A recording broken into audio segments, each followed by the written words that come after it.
Hello students. In the last video we have learnt about cell membrane. Today we will learn about another organelle which is found in a cell that is called as endoplasmic reticulum. It is found only in eukaryotic cells. It is not found in prokaryotic cells. ये जो बेटा eukaryotic cells है जिनमें nucleus complete होता है उसी में found होता है. अगर हम बात कर रहे हैं स्ट्रक्चर की तो ये मेम्ब्रेनस स्ट्रक्चर होता है. मेम्ब्रेन्स होती हैं जो मोस्टली न्यूक्लियस के इर्द गिर्द कवर होती है बेटा.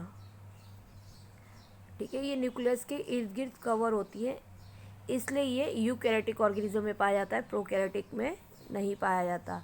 इसे एंडोप्लाज्मिक रेटिकुलम बोला जाता है.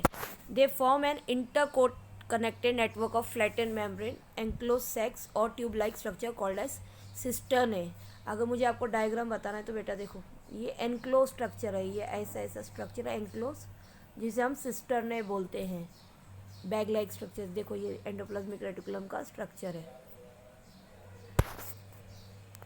स्ट्रक्चरली अगर हम बात कर रहे हैं एंडोप्लाज्मिक रेटिकुलम की, is a network membrane called cistern है. The sac like structure are held together by cytoskeleton.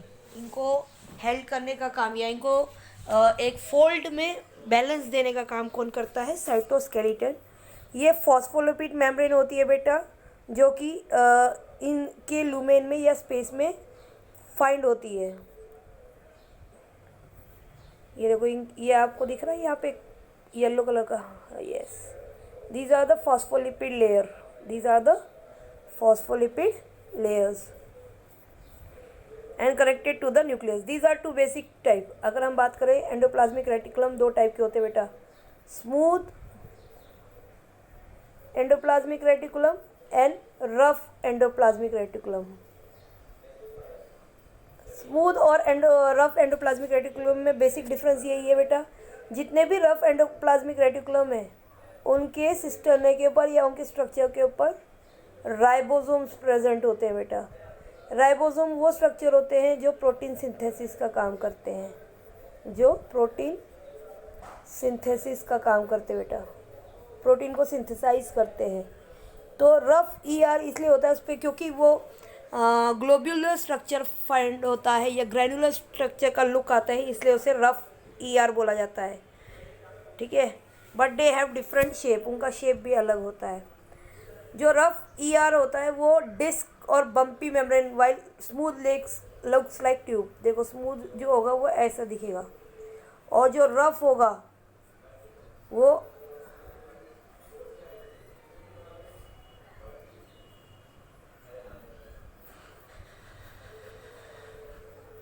क्योंकि उसमें राइबोसोम्स होते हैं तो उसकी जो सरफेस होगी वो थोड़ी रफ होगी. It has ribosome attach to its surface. Smooth endoplasmic reticulum act as storage organelle. यहाँ पे बस स्टोरेज का काम होता है. जितना भी हमारा फैट डाइजेस्ट होता है या जो न्यूक्लियस राइबोसोम्स से प्रोटीन्स को सिंथेसाइज करता है वो कुछ देर के लिए यहाँ स्टोर होते हैं. It is the important in the creation and storage of lipid and steroids. मैंने बताया था लिपिड्स और स्टेरॉइड्स को ये कुछ देर के लिए स्टोर करता है. रफ एंडोप्लाज्मिक रेटिकुलम का इंपॉर्टेंस तो आपको पता ही है, वो सिंथेसिस और पैकेजिंग ऑफ प्रोटीन में काम आता है. ये सिंथेसिस ऑफ प्रोटीन बहुत नेसेसरी है जब हम बात करें न्यूक्लियस की, ताकि वो डीएनए में प्रोटीन सिंथेसाइज जो है उसको सेंड कर सके और वहाँ पे जो है वो जेनेटिक बॉन्ड बना सके. फिर वो न्यूक्लियस अपने स्ट्रैंड्स भेजता है आगे.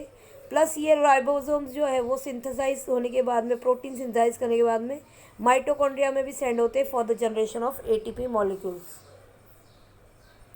फंक्शन क्या है? It is mainly use responsible for the transportation of protein and carbohydrate. Endoplasmic reticulum का फंक्शन क्या है?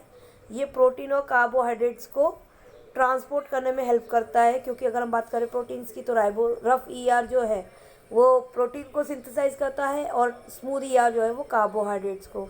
तो ये अदर ऑर्गेनल्स जो है lysosome, Golgi apparatus, plasma membrane, इन्हें रिक्वायर्ड होता है प्रोटीन का और कार्बोहाइड्रेट की नीड होती है फॉर द एनर्जी मॉलिक्यूल. तो ये उन्हें प्रोवाइड करने का काम करता है. और ये क्योंकि आपको पता है फोल्डेड फॉर्म में होता है, सिस्टर्नी के रूप में होता है, तो ये जब ओपन होता है मस्कुलर स्ट्रक्चर, ये सरफेस एरिया बढ़ाता है और इसकी वजह से क्या है, सेलुलर रिएक्शन जो है वो ईजिली हो पाती है। ठीक है। They help in the formation of nuclear membrane during cell division. Nuclear membrane को फॉर्म करने में भी, जो न्यूक्लियस होता है उसकी जो मेम्ब्रेन होती है, सेल डिवीजन हो रहा है, सपोज सेल खत्म हो रहा है, उसकी एक्टिविटी खत्म हो गई, तो वो अपना स्ट्रैंड आरएनए डीएनए स्ट्रैंड छोड़ देगा, तो उसके बाद में फिर से न्यू न्यूक्लियस फॉर्म होगा, फिर न्यू सेल का डेवलपमेंट होगा, न्यू ऑर्गेनेल्स फॉर्म होंगे।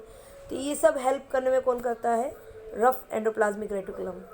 और ये ऑल्सो वाइटल रोल प्ले करता है in the synthesis of protein, lipids, glycogen, steroids like cholesterol, progesterone, testosterone. ये जो स्टेरॉइड्स होते हैं जो हमारी बॉडी में बहुत रिक्वायर्ड होते हैं हार्मोन्स, उनको सिंथेसाइज करने में बहुत ज़्यादा हेल्प करता है। I hope you have understood endoplasmic reticulum.